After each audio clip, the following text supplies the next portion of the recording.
स्वागत है सभी का। चलिए आज डिस्कस करते हैं इस वाले वीडियो पे।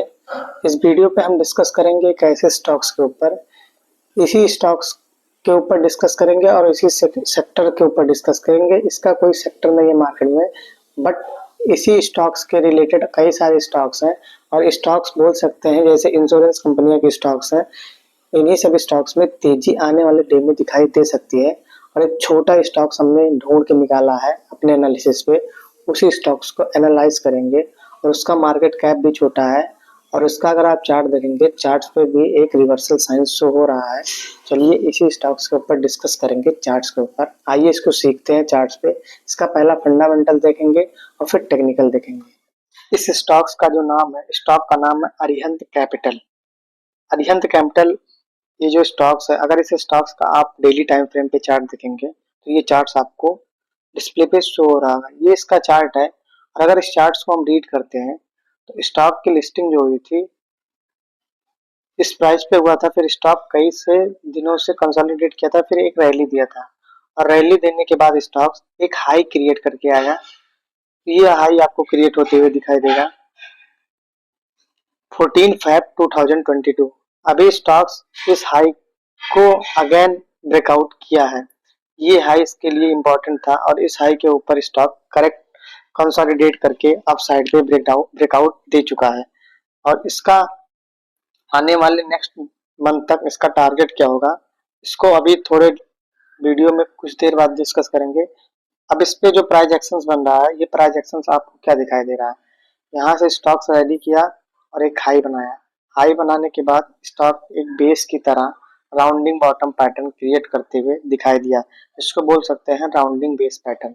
अब इस राउंडिंग बेस पैटर्न पे जब क्रिएशन हुआ, जो इसका हाई था, हाई के पास इसको एक रेजिस्टेंस फेस हुआ और इसी रेजिस्टेंस के अपर साइड पे इस ट्रेडिंग सेशन में ये स्टॉक क्लोज होते हुए दिखाई दिया, जिसको बोलते हैं ब्रेकआउट। अब ये ब्रेकआउट इस स्टॉक्स में कंफर्म होते हुए दिखाई दिया। अब ब्रेकआउट के साथ साथ इस स्टॉक्स का अगर आप वैल्यूम देखेंगे तो वैल्यूम भी अच्छा खासा वैल्यूम इस स्टॉक्स में दिखाई दे रहा है। स्टॉक का जब से लिस्टिंग हुआ, स्टॉक बोल सकते हैं जब से लिस्ट हुआ, सेलिंग का वैल्यूम कभी भी इतना हैवी नहीं दिखाई दिया जितना बाइंग का वैल्यूम यहाँ से इस वाले एंगल पे, इस वाले एंगल पे और इस वाले एंगल पे और इस वाले एंगल पे दिखाई दिया। अब इस स्टॉक्स पे अगर सेलिंग की वैल्यूम नहीं है तो डाउन साइड से बोल सकते हैं इन्वेस्टर्स या कोई होल्डर्स इस स्टॉक्स को एक मल्टी बैगर स्टॉक्स के लिए होल्ड कर रहा है।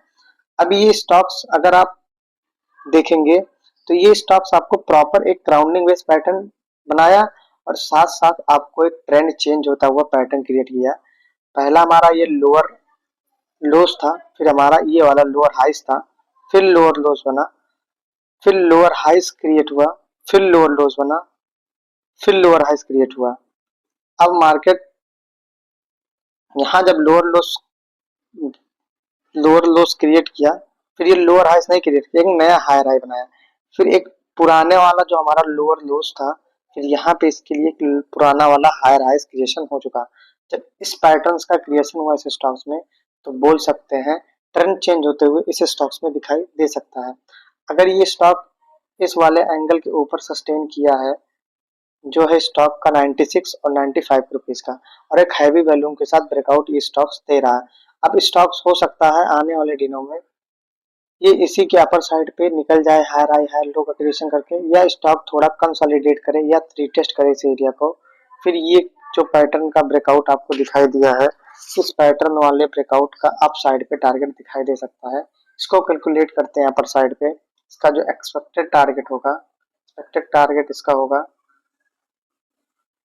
इसके लो पॉइंट से इसकी इस वाले ब्रेकआउट जोन पे अगर ये मार्क करेंगे तो इसका जो अपर साइड पे एक टारगेट दिखाई देगा, अपर साइड पे टारगेट 153 का दिखाई देगा और इसी क्लोजिंग वाले एरिया से आपको 60% का गेन दिखाई दे सकता है इस स्टॉक्स में। और आने वाले 1 से 2 मंथ में इस स्टॉक्स में वॉच रखिएगा और ये मूव देने के लिए रेडी है।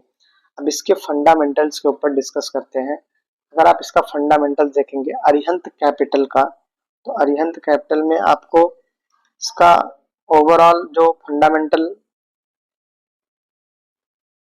बना हुआ है वो फंडामेंटल नॉर्मल है इस स्टॉक्स के लिए। मार्केट कैप इसका जो है 1000 करोड़ का है मार्केट कैप और करंट प्राइस इसका जो ट्रेड कर रहा है मार्केट में 102 के प्राइस पे क्रिएट कर रहा है। अब स्टॉक्स के लिए बुक वैल्यू जो बना हुआ है, बुक वैल्यू 31 का है। अब बुक वैल्यू से स्टॉक करंट प्राइस पे आपको 3x मतलब उसके बुक वैल्यू से 3 गुने प्राइस पे ट्रेड कर रहा है। आरओसी आरओई इसका हाई है 24-28। फेस वैल्यू इस स्टॉक्स का 1 है। स्टॉक्स हो 2 बार स्प्लिट होते हुए दिखाई दिया। फेस वैल्यू इसका 1 है। अब इसका अगर अबाउट के ऊपर डिस्कस करेंगे तो अबाउट में कंपनी काम किसमें करती है इसके ऊपर डिस्कस करते हैं। कंपनी का जो मेन बिजनेस है वो बिजनेस है इसका स्टॉक्स एंड कमोडिटी ब्रोकिंग। ये एक ब्रोकिंग कंपनी है। ये भी एक बोल सकते हैं डीमेट की तरह वर्क करती है। और इसका फाइनेंशियल सर्विसेज भी, real estate, insurance, broking, other related activities भी कराती है। मेन इसका जो वर्क है अरिहंत कैपिटल का, वो अरिहंत कैपिटल का मेन वर्क स्टॉक्स कमोडिटी, ये स्टॉक्स और कमोडिटी में एक ब्रोकिंग कंपनी की तरह काम करता है। अब इसका चलिए प्रॉस और कॉन देखते हैं। प्रॉस पे अगर डिस्कस करेंगे तो कंपनी का जो क्वार्टर ग्रोथ है वो क्वार्टर ग्रोथ आपको इस सेंटेंस से अगर आप रीड करेंगे तो क्वार्टर ग्रोथ में ग्रोथ है और डिलीवरी ऑफ प्रॉफिट ग्रोथ जिसको बोलते हैं CAGR, इसका भी आपका हर 5 ईयर पे आपको 33.4% का ग्रोथ दिखाई दे रहा हो। तो कंपनी अभी डेप्थ में है और अपना जो कंपनी का प्रमोटर होल्डिंग था वो 4% स्टेक्स अपना प्रमोटर होल्डिंग बेच चुके हैं इस स्टॉक्स के वो। तो इसका एक वीक पॉइंट है, प्रमोटर्स 4% का स्टेक्स निकाल चुके हैं इस कंपनी पे। इसका पहला वीक पॉइंट यही है। इसके जो कंपनी पीयर है, ये कंपनी पीयर इसके जो है स्टॉक एक्सचेंज कम्युनिटी के ब्रोकिंग के Motilal Oswal, ICICI, Nuvama wealth, IIFL prudential, share India और एक अरिहंत है। अगर आप पीई देखेंगे तो पीई बोल सकते हैं इस स्टॉक्स का 13 का पीई बना हुआ है और ICICI सिक्योरिटी का भी 13 का पीई बना हुआ है। इसका क्वार्टर सेल्स ग्रोथ देखेंगे तो क्वार्टर सेल्स ग्रोथ एक कांस्टेंट ग्रोथ है। FI जून 21 में आप देखेंगे 16, 17, 18, 20, 13, 18, 13, 6, 17, 21, 29, 37, 30, 2023 सितंबर से आपको ग्रोथ दिखाई दिया 23 में, फिर जाके 24 में भी इससे 2900 करोड़ से 3700 करोड़ का प्रॉफिट हुआ। फिर प्रॉफिट थोड़ा घट गया इस ईयर में। और इसका बिफोर टैक्स प्रॉफिट देखेंगे भी तो प्रॉफिट का भी यही हाल है जिस प्रकार से इसमें ऑपरेटिंग प्रॉफिट में था। कहीं ग्रोथ हुआ है किसी ईयर में और किसी ईयर में उसका लॉस हुआ है, मतलब उस ग्रोथ से थोड़ा कम ग्रोथ हुआ है, फिर उसके बाद उस ग्रोथ से थोड़ा कम ग्रोथ हुआ। तो ये कंपनी एक कांस्टेंट कंपनी है ग्रोथ के मामले में। इसका ग्रोथ हमेशा कांस्टेंट बना हुआ है FI कुछ ईयर से। अब इसका प्रॉफिट लॉस स्टेटमेंट देखते हैं तो इसके ऑपरेटिंग प्रॉफिट में इंक्रीजमेंट आया हुआ है। अब इस स्टॉक्स में अगर 13 मार्च से देखेंगे तो इसमें एक कांस्टेंट था, फिर एक बढ़ोतरी आया, फिर कांस्टेंट था, फिर धीरे धीरे करके जब FI 2023 आया तो इसमें 51 करोड़ का बोल सकते हैं प्रॉफिट आया। फिर प्रॉफिट सडनली मार्च 2024 में डबल होते हुए दिखाई दिया ऑपरेटिंग प्रॉफिट। अगर ऑपरेटिंग प्रॉफिट स्टॉक्स में इंक्रीज हुआ है तो स्टॉक्स का सेल ग्रोथ बढ़ा हुआ होगा। इसका सेल्स ग्रोथ अपर साइड पे आपको दिखाई देगा, एक कांस्टेंट सेल्स ग्रोथ था। फिर यहाँ पे आपको 138 करोड़ का सेल्स हुआ, फिर डायरेक्ट 138 से आपको 235, फिर 3 TTM ऑन ट्रेलिंग मंथ में आपको 265 करोड़ का ग्रोथ दिखाई दे रहा है।